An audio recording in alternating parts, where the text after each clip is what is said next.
Esta noche vamos a ver otro milagro mesiánico del Señor y vamos a pedirle al Espíritu Santo que nos dé su guianza y nos dé su revelación a cada uno de nosotros.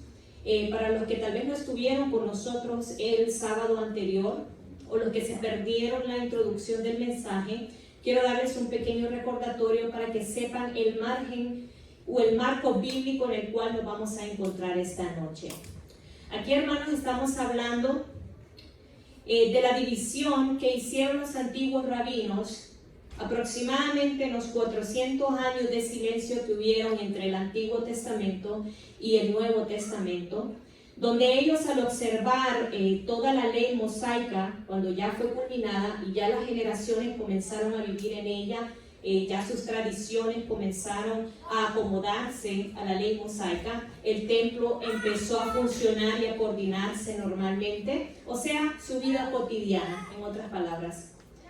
Ellos observaron, los profetas, el silencio que había en ese momento, las leyes mosaicas, todos los acontecimientos históricos del pueblo de Israel, y se percataron que habían ciertos milagros que no se habían dado desde la culminación de la ley mosaica hasta el tiempo donde ellos estaban.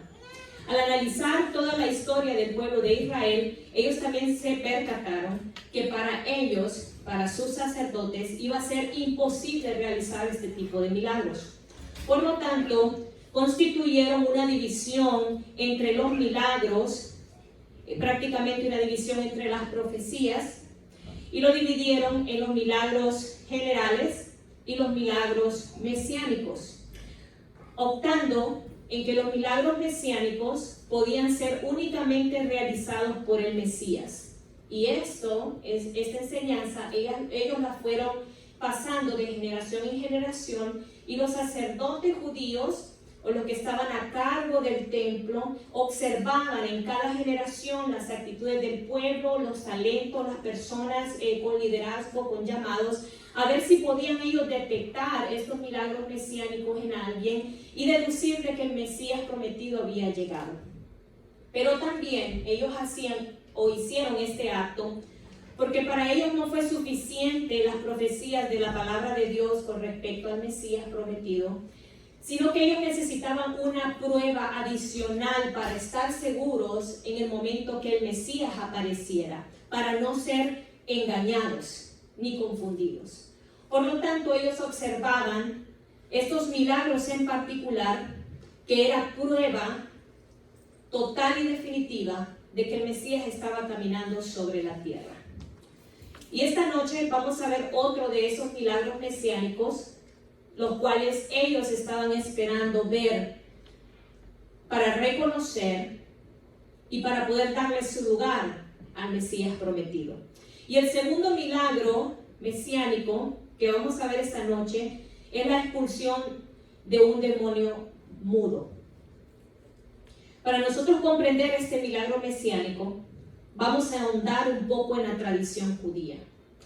Según la tradición y la doctrina fariseica, o de los fariseos y de los maestros de la ley, ellos, la expulsión de demonios en el templo y en las sinagogas era cosa de todos los días. Ellos estaban preparados y entrenados y vivían una vida en santidad para ellos poder desarrollar este tipo de actividades.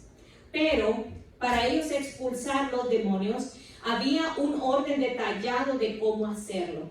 Y el orden consistía en 3 pasos generales. Número 1, tenían que hacer contacto con el demonio. Número 2, al hacer contacto con el demonio, tenían que preguntarle cuál era su nombre.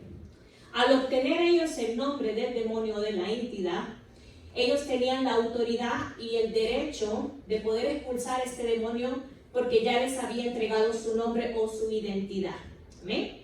Entonces esto era algo que ellos practicaban todos los días o siempre que tenían que hacer alguna liberación, que es lo que nosotros conocemos o lo conocemos con ese término hoy en día. Ellos, al hacer todas estas cosas, ayudaban al pueblo con sus necesidades espirituales, pero siempre observaban y conservaban la estructura de cómo hacerlo. Jesús demuestra este orden porque él también utilizaba el método tradicional judío enseñado por los fariseos o los maestros de la ley. Y quiero llevarlos conmigo al libro de Marcos, capítulo 5, versículo del 9 al 10. Y aquí vamos a observar cómo Jesucristo utilizaba el orden enseñado por los maestros de la ley. Y dice la palabra del Señor, y le preguntó, este era Jesús, ¿cómo te llamas? Y respondió diciendo, Legión me llamo, porque somos muchos. Y le rogaba mucho que no los enviase fuera de aquella región.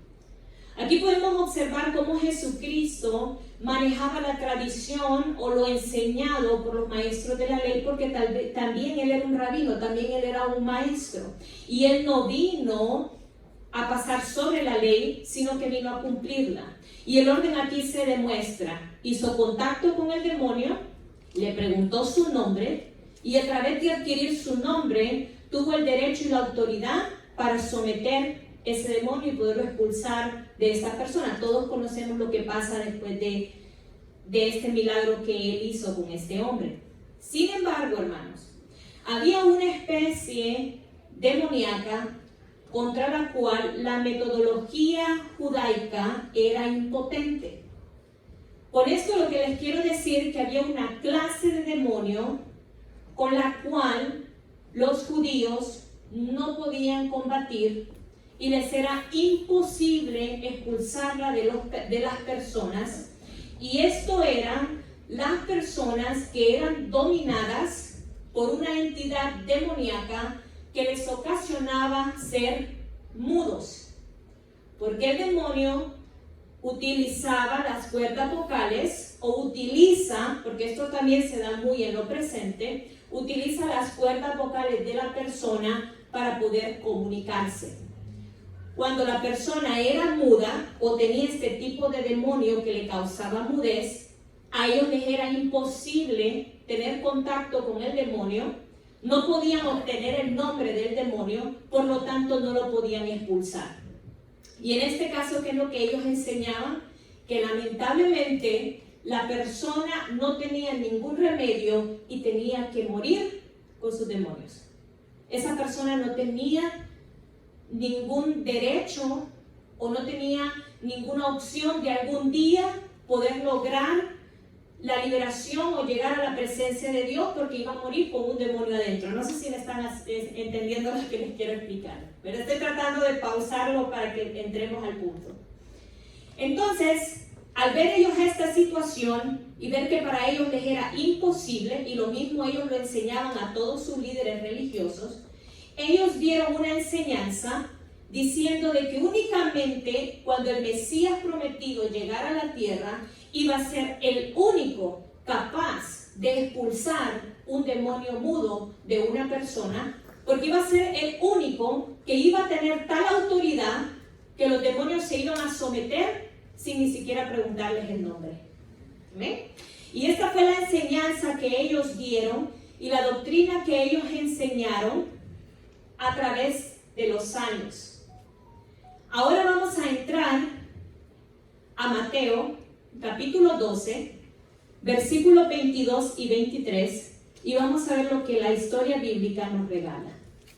Mateo 12, versículos 22 y 23. Y dice la palabra del Señor: entonces fue traído a él un endemoniado, y aquí nos dice su condición. Este endemoniado era ciego y era, ¿qué dice la palabra? Mudo. Y le sanó de tal manera que el ciego y mudo veía y hablaba. Y toda la gente estaba atónita y decía: ¿será este aquel hijo de David? Hermanos, aquí únicamente estamos viendo al Mesías haciendo otro de sus milagros, otra sanidad, pero impactó de una manera distinta a las multitudes. También el segundo milagro mesiánico de Jesús se dio en una dimensión completamente distinta al primero. El primero, que fue la curación de un leproso, el Señor la hizo personal a él y le dijo: muéstrate ante el sacerdote. No había más testigos aparte de sus discípulos. Pero en esta ocasión, con este endemoniado, Jesucristo estaba en medio de una multitud de personas. Y aparte de las personas, se encontraban con él los líderes religiosos, porque él ya había entrado en una etapa de observación, donde habían venido los líderes religiosos de todas las ciudades alrededor a inspeccionar y a observar cada paso de este hombre que había hecho supuestamente, porque ellos no fueron testigos oculares de un milagro mesiánico. Entonces ahora Jesucristo ya no era el mismo profeta o predicador del principio, de los primeros días, sino que después de este primer milagro, cuando el Sanedrín envió que se tenía que inspeccionar y observar si este hombre podía ser el Mesías, Jesucristo lo seguía el triple de las personas que antes lo seguían. Y la gente le llamaba la atención porque miraban que habían venido líderes religiosos de todo alrededor, hermanos. Usted imagínese su humilde pastora Michelle, ¿verdad? Que gracias a todos ustedes que vienen aquí, ¿verdad? Pero si yo me meto dentro de un montón de gente en el downtown o en otra parte, es muy raro que alguien me vaya a reconocer. Lo mismo pasaba con Jesús. Antes él podía pasar por ciertas ciudades y multitudes y nadie lo reconocía. Pero cuando empezaron a observarlo, ya se imagina de que vaya Michelle allá caminando por cita en el centro y de repente miran a la mayor de la ciudad al lado de ella. Y miran aquí al cardenal de New Orleans al otro lado de ella. Y empiezan a ver a los pastores de las iglesias más grandes de la ciudad al lado de ella. Y empiezan a ver al mayor de la ciudad. Y empiezan a ver al congresista de Luisiana que vino desde Washington para caminar al lado de Michelle. Todo el mundo va a quedar dando vueltas y ¿qué pasa? Y no por Michelle, sino por decir: ¿y quién es esta que ese montón de gente la está siguiendo? Entonces esto despertó la atención de las multitudes. Pero cuando el Señor hizo la sanación de este endemoniado, todas las personas fueron testigos oculares y visuales de este milagro, inclusive los líderes religiosos. Pero aquí vemos que el impacto que él causó fue distinto por la pregunta que las multitudes se hicieron en el versículo 23. Y dice el versículo 23 nuevamente, y dice: y toda la gente, no solamente fueron un poquito, dice la palabra que toda la gente que estaba alrededor viendo al Mesías, toda la gente que iba caminando alrededor de él quedó atónita, quedó boca abierta, quedó tonta, quedó asustada, quedó impactada. Atónito aquello, hermanos. Cuando vieron que él simplemente dio la orden y sanó a este hombre que era ciego y que era mudo. Y se hicieron esta pregunta: ¿será este aquel hijo de David? Empezaron a preguntarse unos a otros: ¿será este el Mesías? Pero ¿has visto lo que este hombre ha hecho? Ha sanado, ha quitado este endemoniado mudo de este hombre. Lo que nos han enseñado a través de las generaciones se ha cumplido enfrente de nuestros ojos. ¿Será este el Mesías? ¿Será este el Mesías prometido? ¿Será este el hijo de David? Y aquello se armó, hermano. Usted se imagina ese bochinchero, ¿verdad? Y todo el mundo preguntando, hablando, alterado, algunos gritando. Me imagino que otros fueron a traer a sus enfermos a su casa, qué sé yo, hermanos. Pero eso ahí se armó una conmoción gigantesca. Gigantesca. Y ya las personas, como a ellas se les habían enseñado de que solo el Mesías podía hacer ese tipo de milagros, ya las personas empezaron a creer en Jesús y dijeron: ¿no será este el Mesías? Este hombre acaba de hacer lo que nos enseñaron que solo él podía hacer. No cabe duda, este es el Mesías. Sigámosle, dejemos todo y vayamos atrás de él. Y en ese gran movimiento que comenzó a pasar en ese lugar, y al empezar a ver la aceptación de las masas, de todas las personas que vieron ocularmente este milagro, la posición de la iglesia muy importante. ellos empezaron a ver el movimiento alrededor. Empezaron a ver las murmuraciones, empezaron a escuchar la aceptación de las personas acerca de Jesús. Empezaron a ver de que ya ellos no los iban a poder embobar fácilmente. Ellos habían visto el milagro de Jesús. Y a ellos solo les quedaban dos opciones. O reconocían al Mesías, habiendo ellos visto de que Él había hecho este milagro mesiánico, y le daban su lugar como el Mesías, como el que habían esperado, o tenían que hacer algo para que las personas no lo siguieran. En ese momento las autoridades religiosas se les salió de las manos el asunto completamente. Y ellos tenían que tomar una decisión. Y nosotros sabemos la decisión que ellos tomaron. Voy a leerle brevemente, eso no está aquí en las citas, pero yo sé que todos saben lo que aquí ocurrió en el versículo 24. Los fariseos, al oír lo que decían, le dijo: este echa fuera los demonios por Belcebú, el príncipe de los demonios. Públicamente testificaron en contra de Jesús. Públicamente lo rechazaron a Jesucristo. Públicamente negaron las mismas reglas que ellos habían colocado por generaciones en el templo para identificar al Mesías. Públicamente le negaron la oportunidad de salvación a miles y miles de personas. ¿Por qué? Porque iban a perder el control de manipular todas estas personas que ellos tenían.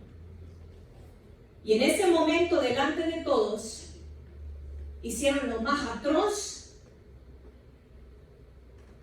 lo más horrible y despiadado que un líder religioso que habla y predica y vive de su fe puede hacer, y es negar la obra del Salvador.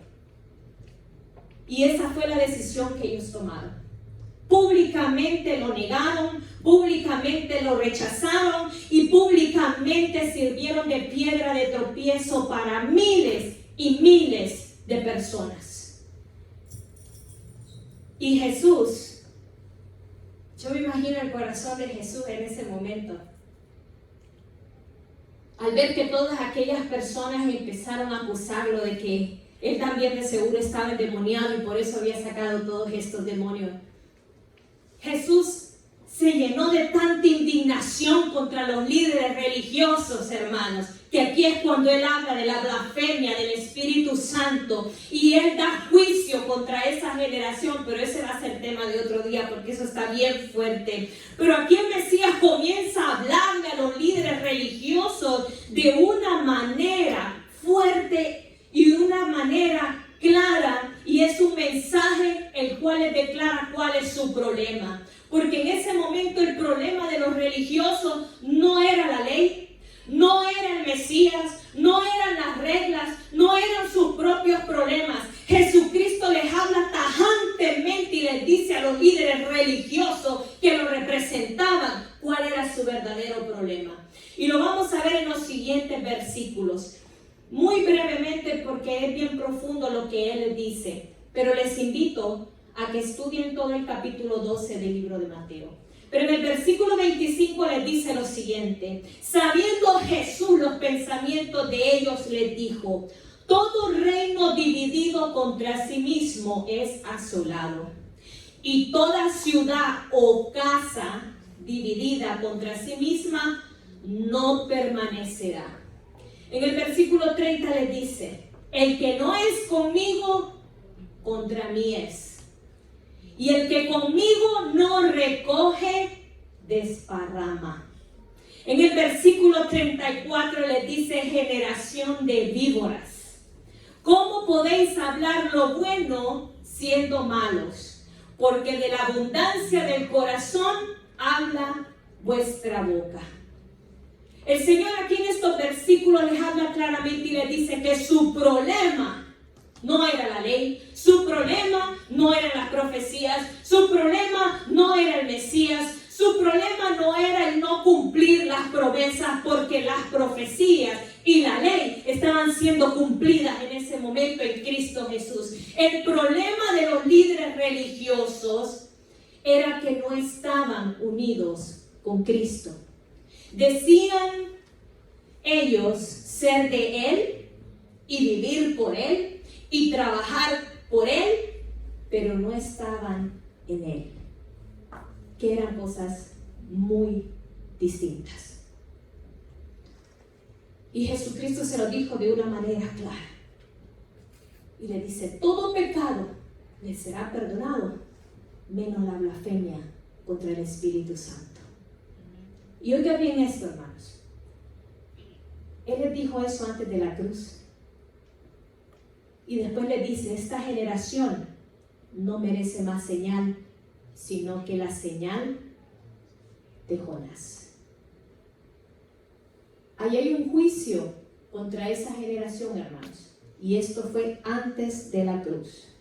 Y dijo el Señor que todo pecado había sido perdonado en la cruz. Pero antes de perdonar todo pecado, Él lanza este juicio a los que estaban ahí, a esa generación de los líderes, y les dice, todos sus pecados les van a ser perdonados, menos la blasfemia contra el Espíritu Santo, la cual ustedes acaban de hacer hoy. Esa se la dejo de tarea para que la sigan estudiando. Pero el Señor les habla claramente y les dice a ellos, su problema es la unidad. La casa no está unida con el dueño de la casa. Y el que no está conmigo, dice el Señor, desparrama. ¿Qué trae esto a nosotros hoy, amados hermanos? El milagro de la sanación de la mudez representa en nosotros una condición espiritual interna que no muy fácilmente se ve o se sabe. Voy a explicárselo más a fondo. Muchas veces nosotros tenemos problemas espirituales tan fuertes, hermanos, como la mudez de este hombre. A veces tenemos problemas en nuestro interior que venimos acarreando muchas veces de generaciones. Hay trauma en nuestro corazón, hay falta de perdón, hay problemas fuertes, problemas en el desarrollo cultural de nuestra vida, cosas que nos han enseñado desde nuestra niñez, patrones de vida, pecados ocultos. A veces hay problemas tan fuertes, hermanos. Problemas tan fuertes que la iglesia no les puede quitar ese mal. Problemas tan fuertes que las oraciones no les quitan ese mal. Problemas tan fuertes que los ayunos no les quitan ese mal. Problemas tan fuertes que la religiosidad y el legalismo no les puede quitar ese mal. ¿Por qué? Porque les estoy hablando de los males que no se manifiestan. Les estoy hablando de aquellas áreas de nuestra vida que no nos gusta compartir ni siquiera con el Mesías. Esas áreas de nuestra vida que con decir, hermanito, Dios los bendiga y les damos el abrazo de la paz, no se demuestran. Son esas cosas de nuestro interior que no nos gusta hablar, porque nos da vergüenza hablar de ellas o porque ni siquiera sabemos que esas cosas han convivido con nosotros por muchos años y nos están carcomiendo nuestra vida. No nos dejan ser felices, no nos dejan tener paz. Estamos aquí en la iglesia y decimos que estamos aquí por Él y para Él, pero no estamos en Él. Podemos estar aquí en la iglesia levantando las manos diciendo un gloria a Dios. Pero el hecho no es dar brinquitos en la iglesia, hermanos. El asunto es dónde está mi corazón con Cristo. ¿Cuál es mi posición en el lugar santísimo? Eso es lo que conlleva suma importancia. Muchas veces, hermanos, el diagnóstico que nosotros escuchamos es: para esta persona no hay remedio.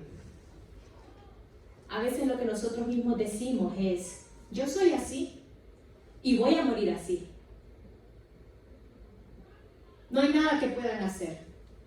forma de ser. Hasta que el Señor no me cambie, yo voy a seguir siendo igual.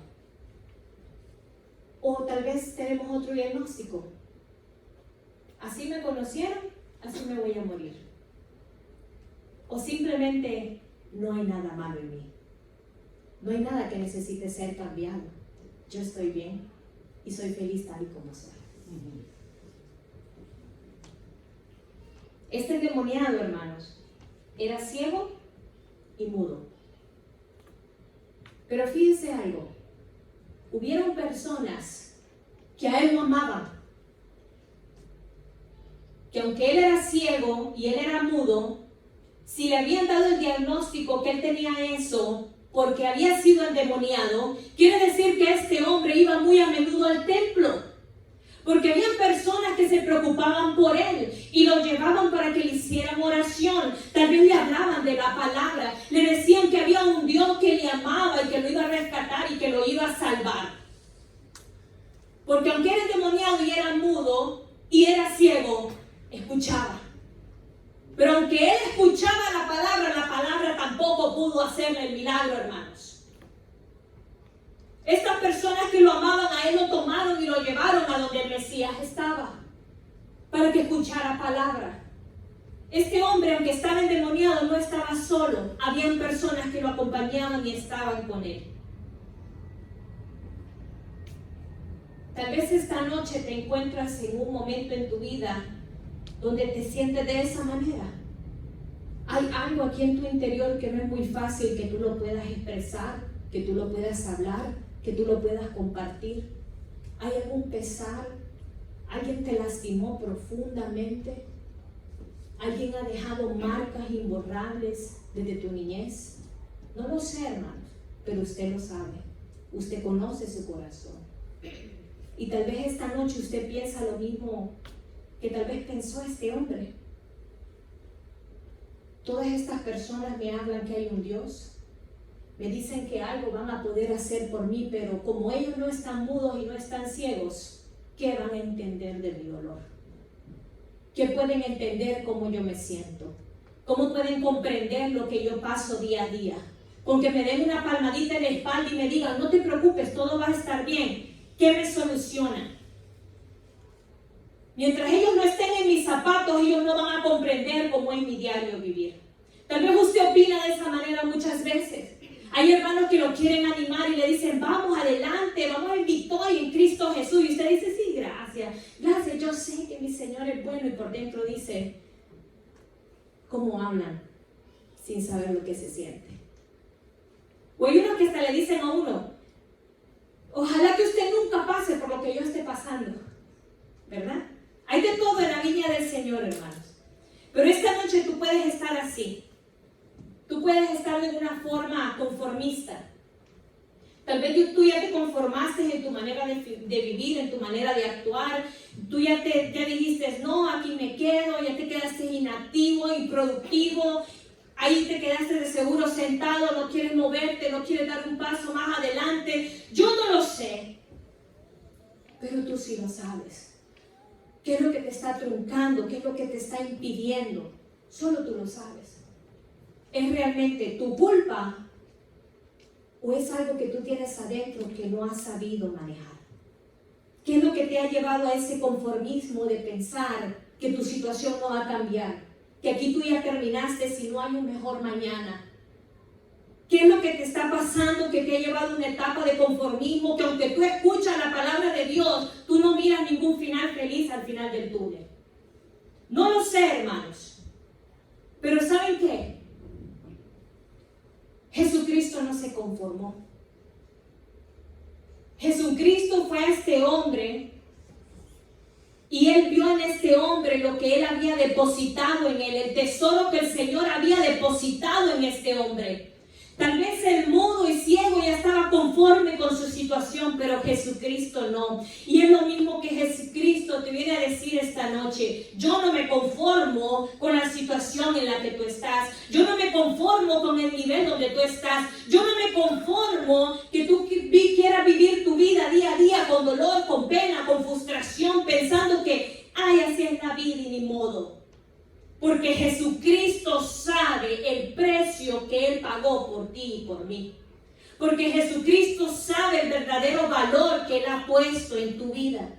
Y por eso Él en su palabra nos regala algo tan maravilloso y algo tan precioso, que espero en el Espíritu Santo que todos nosotros recibamos esta noche. Y quiero llevarlo nuevamente a Mateo 12, 22 y 23.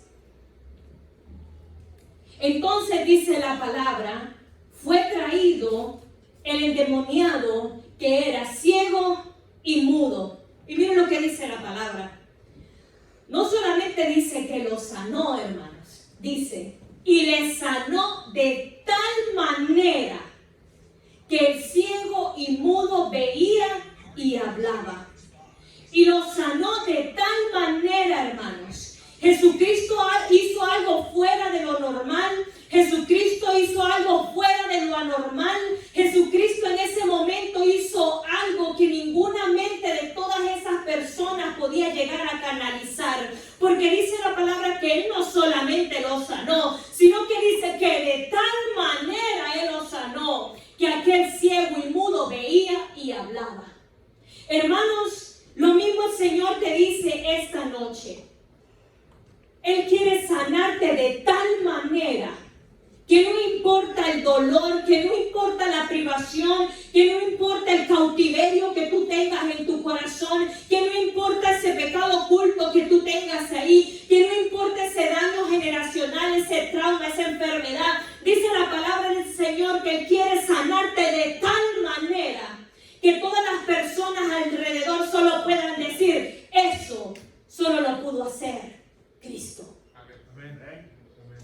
El Señor quiere sanarte de tal manera.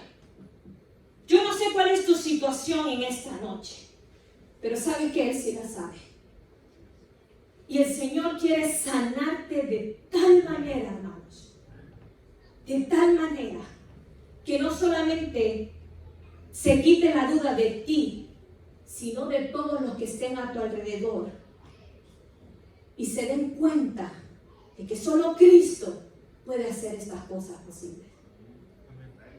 Y quiero que tú comprendas ese de tal manera del cual yo te estoy hablando, porque eso es lo que va a cambiar tu vida y la mía esta noche.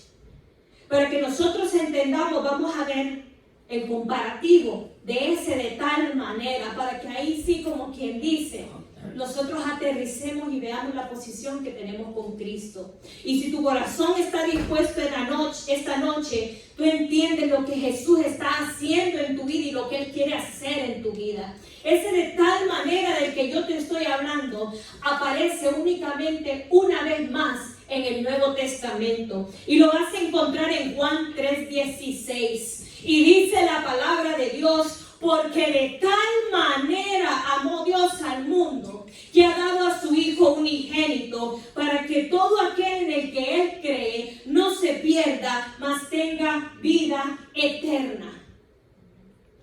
Ese es el de tal manera que usó Jesucristo al hacer el milagro de este mudo y ciego. Solo una vez más vas a encontrar esta frase del Señor. ¿Usted se imagina el milagro tan profundo que Jesucristo hizo en este momento? Tal vez usted que ha estado escuchando va a decir, ay, qué bonita la historia que trajo la pastora, otro milagro mesiánico, genial, qué bueno, cómo sanó a ese mudo y ciego. Y Jesucristo de pensar, ¿por qué se conforman con tan poco? ¿Por qué se pierden el plato principal? Escúchame esto, iglesia. El Señor quiere sanarte de tal manera. Y ese sentimiento que Jesucristo, esa motivación de Jesucristo cuando liberó a este hombre, era de tal manera que era el mismo expresivo, el mismo contingente, la misma integridad, lo mismo que contenía Jesucristo en el momento que Él fue enviado a la tierra para salvarte a ti y a mí. Porque dice la palabra que de tal manera amó Dios al mundo, en ese momento de tal manera amó Jesucristo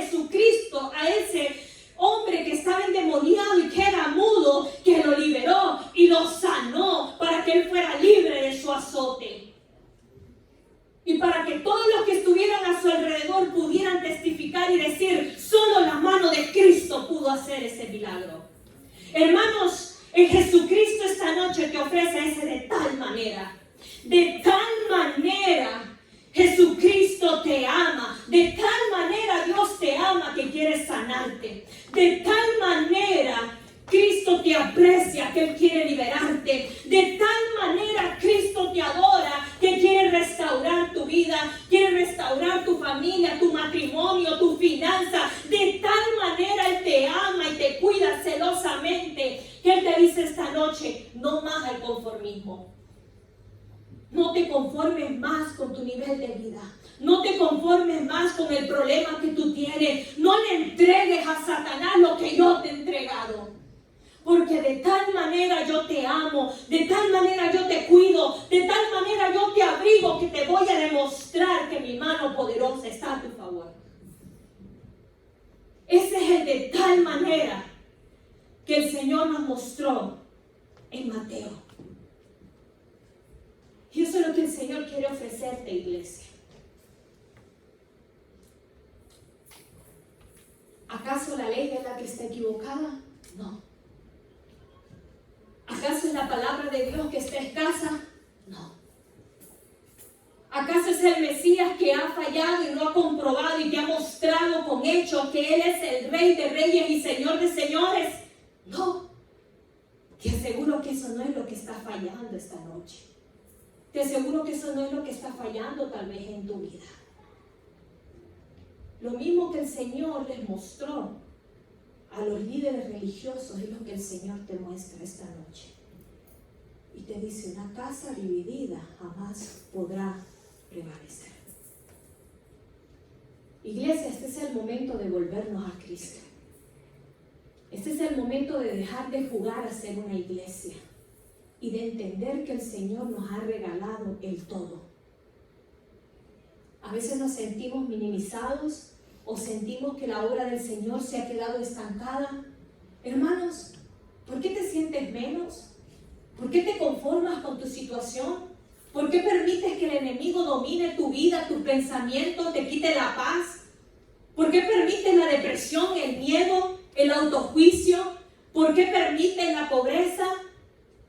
¿Por qué permites el maltrato? ¿Por qué permites tu falta de fe? ¿Por qué permites el estar dormido? ¿Por qué permites la falta de gozo? ¿Por qué permites la enfermedad? ¿Por qué permites tu falta de atención? ¿Por qué le permites al enemigo jugar con tu vida? Si Jesucristo dice que Él vino a sanarte, a liberarte y a restaurarte de tal manera, con tal amor, con tal pasión, porque fue su misión venir a este mundo por ti y por mí, para darnos vida y vida en abundancia. Ese segundo milagro mesiánico de Jesús fue por ti y por mí, porque Él quiere romper barreras, porque Él quiere que tú vuelvas a recuperar tu confianza en el Señor, porque Él quiere que entiendas de una vez por todas que no es el hombre el que salva, no es el hombre el que sana, no es el hombre el que va a cambiar tu vida, hermanos. Tienes que volver tu mirada a Cristo. ¿Por qué vivimos vidas defraudadas? Porque seguimos confiando en el hombre y poniendo nuestra mirada en el hombre. Y el hombre tarde o temprano nos va a fallar. Pero Cristo siempre estará por cada uno de nosotros.